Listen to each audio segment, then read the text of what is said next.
사도행전 13장 15절에서 19절까지의 말씀을 제가 봉독해 드리겠습니다.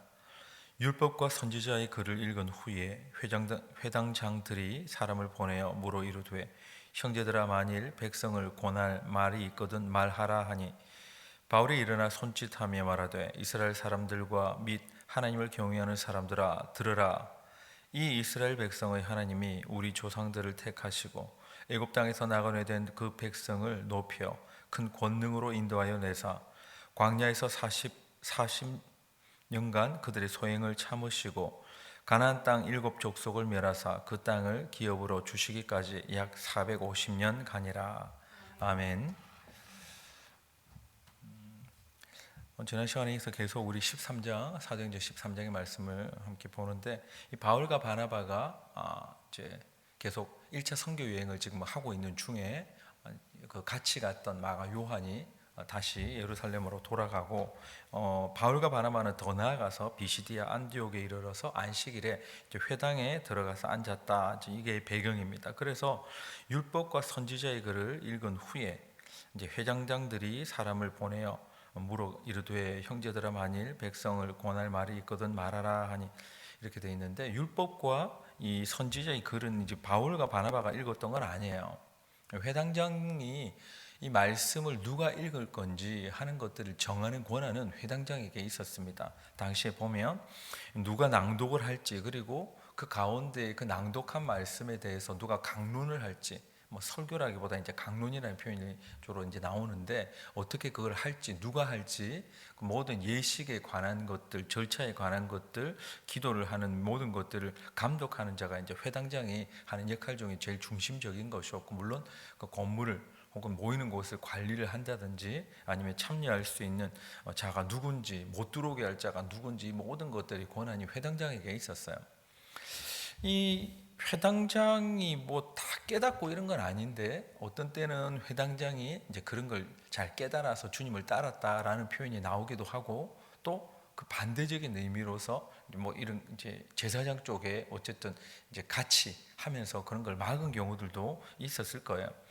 이 회당장이 가졌던 고난에 의해서 바울과 바나바는 회당에 들어가서 그냥 앉아 있었던 것입니다. 뭐 할 말이 얼마나 많겠어요. 하고 싶은 말이 지금 복음을 위해서 1차 선교 여행을 떠난 지금 상황에서는 그 많이 모인 그래도 베이스가 성경, 구약 성경을 가지고 그것을 믿는 자들. 여기 표현에 의하면 유대인들뿐만 아니라 하나님을 경외하는 사람들아. 그러니 이 이방 쪽에 있어서 이스라엘 사람들이 흩어진 사람들뿐만 아니라 그 혈통적으로는 아니었다 할지라도 하나님을 경외하는 자들이 지금 같이 모여 있는 지금 상황인 거죠. 그러니까 얼마나 마음으로는 복음을 막 전하고 싶겠어요.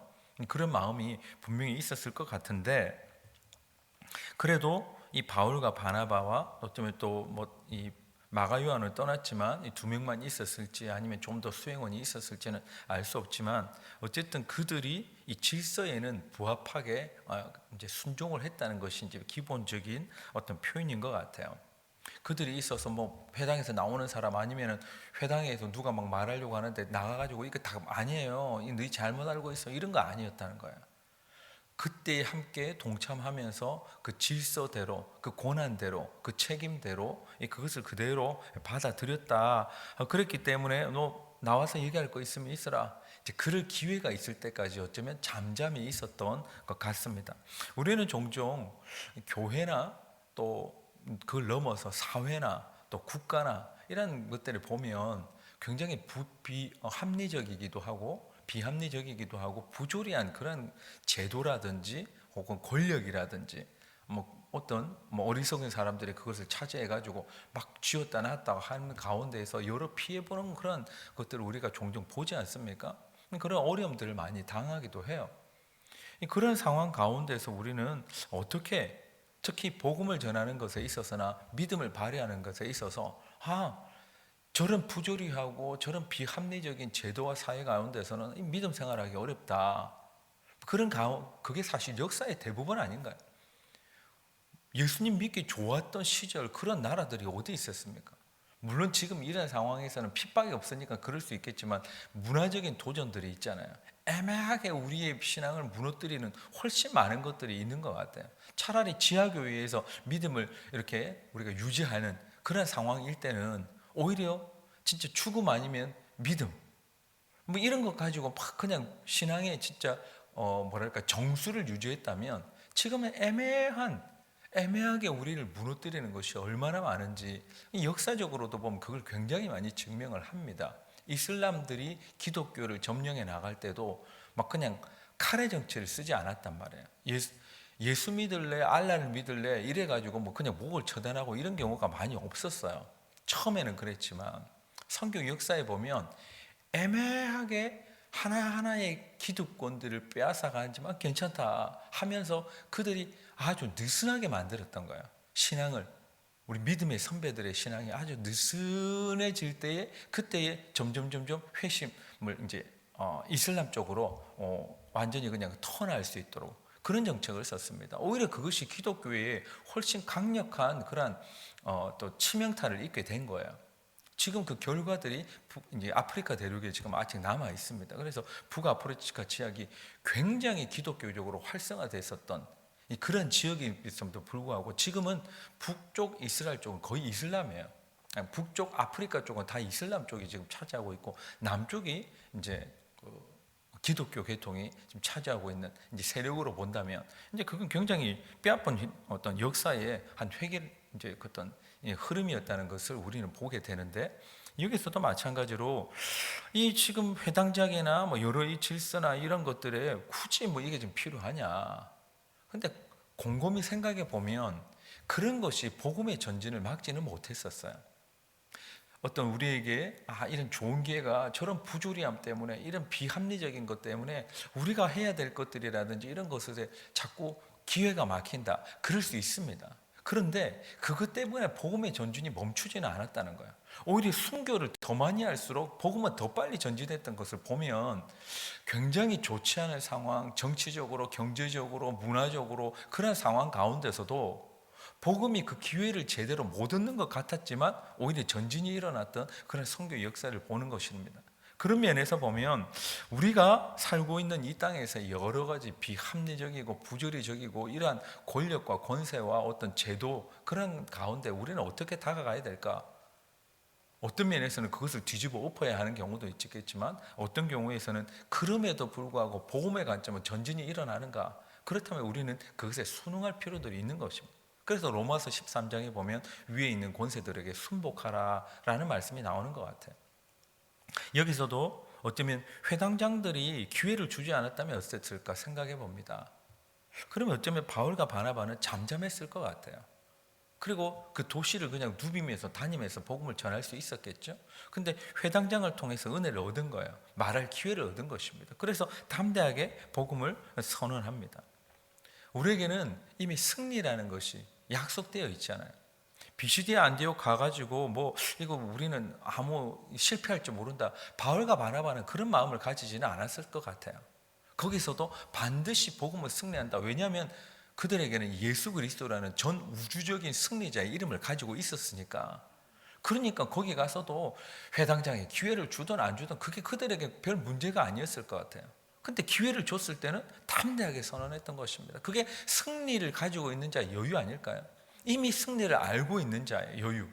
그것을 발휘했지 않을까 이렇게 생각을 합니다. 16절, 17절, 18절 이제 바울이 이제 일어나서 선언을 하죠. 이제 강론을 합니다. 16절에 바울이 일어나 손짓하며 말하되 이스라엘 사람들과 하나님을 경외하는 사람들아 들으라. 17절에 이 이스라엘 백성의 하나님이 우리 조상들을 택하시고 애굽 땅에서 나그네된 그 백성을 높여 큰 권능으로 인도하여 내사 광야에서 40년간 그들의 소행을 참으시고 가나안 땅 7족속을 멸하사 그 땅을 기업으로 주시기까지 약 450년 가니라. 이렇게 되어 있습니다.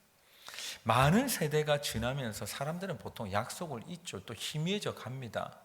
이 한계가 있을 거니까. 근데 하나님은 여전히 약속을 붙들고 계시잖아요. 이게 450년 동안이다. 450년을 곰곰이 생각해 보면요, 한 사람의 일생의 평생에 하나님을 경외하고 붙들고 그래도 뭐 오늘 마음이 있었다가 내일이 오락가락하는 게 우리 삶인데 그래도 한 평생을 이렇게 보면 그래도 하나님 잘 섬겼다 그럴 수 있을 것 같아요. 근데 그 다음은 어떨까요? 한 세대가 지나면 뭐 잘 전수를 했다. 그럼 그 다음 세대도 하나님을 믿고 또 그 다음 세대를 했다. 그래서 3, 4대 이렇게 지날 때까지 예수님 잘 믿는 가정들, 신앙의 명가들이 있잖아요. 그런데 그것이 지금 450년 정도 되려면 엄청난 세대가 지나가야 합니다. 근데 그 상황 가운데서 과연 이 하나님께서 말씀해 주신 것을 450년이라는 표현 가운데에서 아브라함에게 주셨던 약속을 그들은 계속 유지할 수 있었을까? 그들은 믿고 의지하고 하나님이 그럴 것이다. 그런데 약속과 믿음이 사명을 다해서 우리가 전수해 주지 않는다면 힘해질 수밖에 없을 것 같아요. 한번 생각해 보면 한 사람의 인생 동안 이 400년, 450년이라는 기다림이라는 시간 가운데 그 중간쯤을 살아갔던 사람은 대부분 어디에 있었겠습니까? 애굽에 종으로 있었던 거야. 광야 기간은 40년이지만 애굽의 종살이하는 기간은 훨씬 거의 10배 가까이 되는 것입니다. 애굽에서 400년을 지났으니까 혹은 430년이나 표현되는데 그 정도 지나는 사람들이 대부분인데 한번 생각해 보면 아버지도 노예고 할아버지도 노예고 증조 아버지도 고해조 할아버지도 노예고 족보를 따져보니까 계속 노예였고 내가 내 아들도 노예일 수밖에 없고 뭐가 보이겠습니까? 아무것도 안 보이는 거예요. 근데 어떻게 아브라함에게 주신 약속이 그게 머릿속에 있고 마음속에 있고 하나는 약속을 붙들고 살아가고 있다. 그게 가능할까요? 처음 몇 세대는 가능했을지 모르겠습니다만 계속 지나는 세대 가운데 이 450년이라는 시간을 지나는 동안 과연 가능했을까? 특히나 그 중간에 살았던 사람은 어떤 느낌이 들었을까요? 이게 정말 눈꽃만큼도 가능성이 보이지 않았을까요? 정말 눈꽃만큼도 뭘 여기서 우리가 탈출을 해가지고 가나안이 어딘지도 모르는데 그걸 차지한다고? 그건 일평생에 단 한 번이라도 뭔가 사인을 받았다면 또 다른 얘기겠지만 중간쯤에 살았던 사람들은 그런 게 전혀 없었을 것입니다. 그게 오랜 시간 동안 지났다는 거예요. 450년이 우리가 읽는 지금 이 기록을 보는 우리에게는 오랜 시간이 지났구나 하고 숫자적일지 모르겠지만 그 중간을 살아서 당시 수명을 보면은 뭐 100년, 200년을 살았던 게 아니잖아요. 그냥 한평생을 그냥 노예로 살다가 노예로 죽은 거예요. 그리고 조그만 한 그런 약속도 전혀 보이지 않고 그 약속이 뭔가 적혀 있다 하더라도 눈꽃만큼이라도 그게 응답의 어떤 징조가 보였을까요? 손바닥만한 구름이라고 표현하는 것이 보였을까요? 아닐 것 같아요. 그런 상황을 지났을 것 같다. 그럼에도 불구하고 그 약속이 하나님으로 말미암아 이행된 것을 보면 참 놀랍다. 그러니 나가자, 애굽에서 나가자 했을 때 그들이 뭐 그냥 좋다. 야, 드디어 약속이 이루어지는구나. 누가 그랬겠냐는 거예요. 그런 의미에서 보면 믿음이 이건 뭘까? 묵상하다 보면 믿음이 굉장한 것을 믿는 것이 믿음이다. 그것도 맞는 얘기겠지만 한편으로 그보다 더 강력한 믿음은 눈꽃만큼의 응답의 징조가 보이지 않는 상황 가운데서도 어쩌면 이 평생 동안 그렇다 하더라도 묵묵히 약속을 붙들고 기다릴 수 있는 것, 그게 믿음일 것 같습니다. 그게 얼마나 어려운지도 알지만 그게 얼마나 대단한 것인가. 그래서 한마디로 표현한다면 믿음이라는 것은 그냥 기다림이 아닐까. 이게 17절과 18절에 보면 이런 표현이 나와요. 19절까지인데 하나님께서 행하신 이스라엘 백성에게 행하신 일을 동사 위주로 보면 이렇습니다. 하나님이 택하시고 그 다음에 17절에 인도하시고 18절에 참으시고 19절에 다른 족속들을 멸하시고 그리고 계속 주시기까지 주셨다 이런 표현입니다. 보니까 택하시고 인도하시고 참으시고 또 방해하는 것들은 다 없애주시고 마침내 주셨다 이거예요. 하나님이 이스라엘 백성을 위해서 한 일들이 나이를 보면 그러면 곰곰이 생각해 보면 하나님은 택하시고 바로 중간 과정을 건너뛰고 주실 수 없었을까요? 있었겠죠. 전 우주를 만드신 조물주 창조주뿐만 아니라 우주의 운영자이신 하나님이 택하시고 주실 수 있잖아요. 중간 과정에 뭐 이게 다 복잡하게 필요합니까? 특히나 악한 자의 소행, 이스라엘 백성들이 얼마나 반역을 합니까? 믿음 없는 행동들을 그걸 참으셨다는 거예요. 왜 그러셨을까? 왜 그러셨을 것 같아요? 그건 제가 묵상하면서 내린 결론은 완벽한 걸 주시려고 하시는구나. 가장 완벽한 걸 주시려고 하나님도 기다리시는 거구나.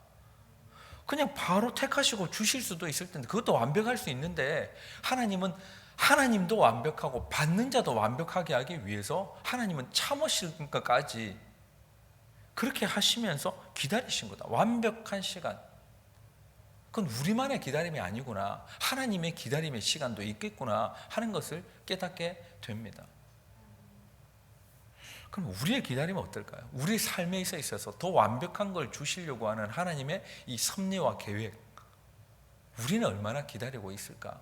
우리 삶에는 어쩌면 우리 삶 전체를 통해서 우리 지금 재림을 기다리고 있는 자들 아닙니까? 그렇죠? 매일같이 기다리잖아요. 오늘 오시면 좋겠다. 내일은 안 오시려나?